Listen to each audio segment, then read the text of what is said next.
guys, CKG here. Now, you're probably asking, hey, CKG, what do you have to do with MatPat? Now, before I answer that question, I'm going to answer another question. Yes, this is a series. I am going to be doing a blank is horrible series. Now, I was debating whether or not I should talk about Rice Gum and Jake Paul, because they were selling gambling sites to their very young fans. But they were just like, you know what? Everybody's talked about it. I'm not going to add anything substantial. So instead, I'm actually talking about something that's gaming related. MatPat. And the very, very bad things that he's done. So basically what I mean is, I have compiled a list about all the stuff that relate to MatPat, either his personality, content, etc. And a lot of stuff that's just a bit of nitpicking. And I think I should start off more with kind of the more personality-driven stuff.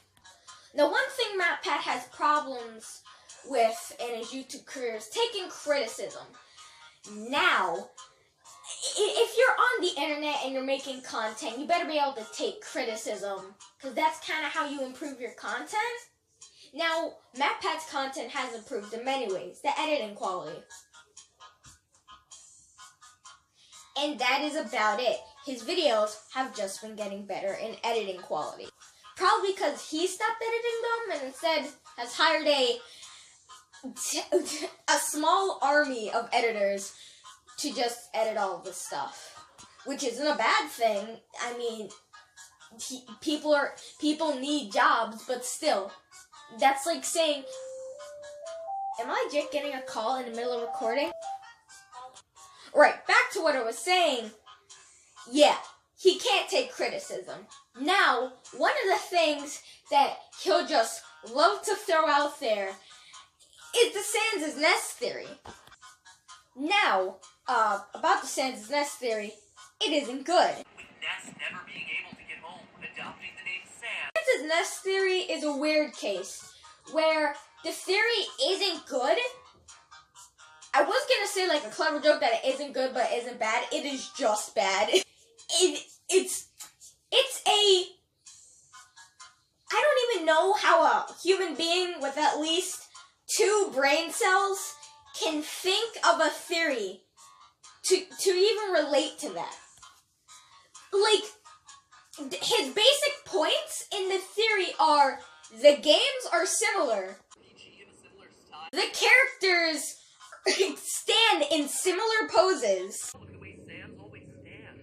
Hands in his pockets, directly facing the camera. It's a very similar stance to how Ness is depicted standing in most marketing. And the one thing that I just can't wrap my head around is that the fact that he's legit grasping at straws, trying to find the even smallest connection.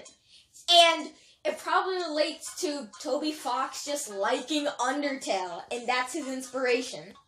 I mean, the games are very similar, and Toby Fox's first game was an Earthbound Halloween hack, so he definitely knows a lot about Earthbound. But that doesn't mean you can compare the two. They're 2 separate franchises with separate characters, separate game mechanics. They're only related by, I guess, writing. I don't know. And again, this theory is so half-baked that I have an entirely other section on the list for half-baked theories. Because MatPat, I'm pretty sure, is missing a few chromosomes, because he obviously can't think of a good theory. He's getting back on track. And another thing, when his video of a stupid theory that made no sense once, so I made fun of it on my old channel with during the, what was it, the Lives of Christmas or whatever, that thing that he did for like 5 days and then canceled. I made a series where he basically did the same thing, just taking 2 characters that had no correlation and just trying to compare them to Sans. And it was stupid because it was a parody. What if Simon Belmont from Contra is Sans? But the thing is, when I did that, I was doing it in a joke. When MatPat does it, he's not voice crack. Jesus Christ, he's not doing it as a joke. He's doing it legitimately, which I mean, it really makes you think. Does he write his own scripts, or does somebody else write it? Because if he doesn't write his own scripts, then he's not stupid. If somebody else writes it, then he must have a ghostwriter, which would even give more correlations to him and Rice Gum. So, right there, I have a ghostwriter. Rice Gum didn't think that joke was very funny, and he hit me in the middle of a party and shattered my... But then again, you can obviously tell that I'm not a huge fan of MatPat. And that's because of another thing he does. Same thing as Rice Gum. Again, wow, what am I going to label this video? I don't even know. Should I just make it Rice Gum and just, like, mislead people like in a content cop? This isn't a content cop, by the way. It isn't. But he will use audience manipulation to try to make his fans sympathize with him more. Oh, God. What I mean by this is he'll put sad music in the background while he's complaining that all of his video gets so much hate. But doing episodes on Undertale have been some of the worst experiences that I've had. And while he's complaining and he's so...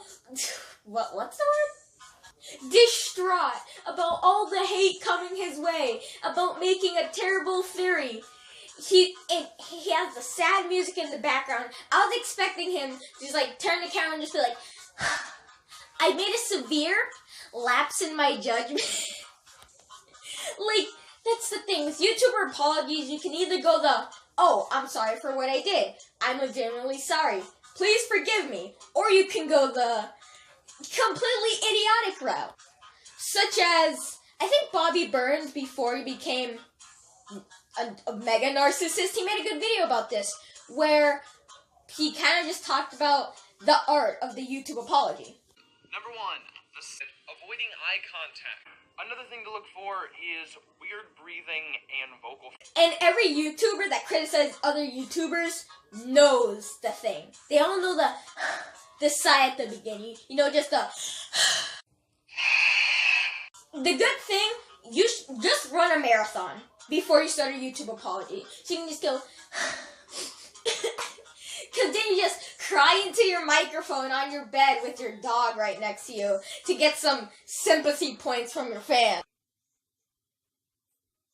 And while you're in the middle of crying, you always just have to show no weakness. Instead of apologizing, you have to perform some mental gymnastics to somehow apologize, take back that apology, and then further reinstate that you think you're correct. I'm sorry if you don't like me. I like the Sans Nest episode. To be honest here, there are a lot of similarities between Earthbound and Undertale, okay? From visual design to actual sound effects to even the timelines of the game. While watching the MatPat apology, it wasn't really an apology. One of the things that really got me angry was the fact that he backpedals in an apology. You don't backpedal in an apology. I'm sorry if you don't like me. It was one of, if not my favorite episode that we had done of Game Theory. Also, my phone's about to die, so I gotta grab something else to use as a makeshift boombox. I hope that still sounds good. I don't have to tell you how to apologize for something. If YouTubers actually knew how to make a good apology, they would sit down, like they usually would, film and just say, I'm sorry, I will do this again, see you guys in the next video, bye, turn off the camera. They wouldn't sit down and start fake crying and just acting all distraught and, oh boy, I'm getting criticized. Like, you don't have a gun to your head. You don't have to be this distraught about apologizing.